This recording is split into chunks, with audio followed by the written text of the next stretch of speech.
అందరికీ వందనాలు. దేవుని యొక్క మహాకృపను బట్టి, దేవుడిచ్చినటువంటి ఘనతను బట్టి ఈరోజు మనందరం ఈ భూమి మీద సజీవంగా దేవుని కొరకున్నాం. ఈరోజు ఒక చిన్న విషయాన్ని మీకు చిన్న వాక్యాన్ని గుర్తు చేయాలని ఆశపడుతున్నాను.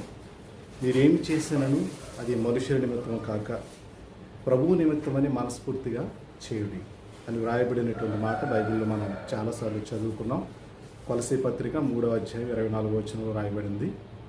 మనం ఏం చేసినా అది ప్రభువు నిమిత్తం అని చేస్తే అది పరలోకంలో మన కొరకు ధనంగా సమకూర్చబడుతుంది. కనుక పరలోక ధనాన్ని సంపాదించుకోవడానికి దేవుడు రాయించిన చక్కటి మాటను బట్టి ప్రతి ఒక్కరూ కూడా ఈ యొక్క మాటను గౌరవించి ప్రేమించి మీరు ఏం చేసినా అది ప్రభువు నిమిత్తం అని చేయండి, మనుష్య నిమిత్తం అని కాదు.